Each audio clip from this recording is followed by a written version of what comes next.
опасностям. Так что это не будет лишним послушать.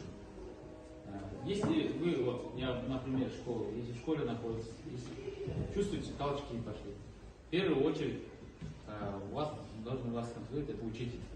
То есть первая команда, вы должны все залезть под стол. Не выбегать, не убегать, все залезаем под стол.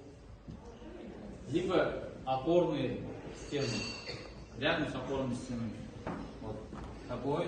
Либо угол стены, он кто-то угол такой. Но это должно быть на приличном расстоянии от окон.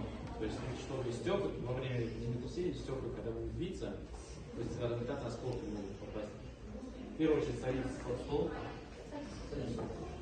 Садитесь, закрываешь голову И в таком положении сидишь. Пока, да, не прекратится скачки. Но обычно землетрясение так резко не прекращается. Волчки бывают, амплитуды там, не знаю, 5-6 баллов. Потом прекращается. После этого либо сильный скачок будет, либо слабый. После уже слабого скачка он должен прекратиться. Это приблизительно минута максимум.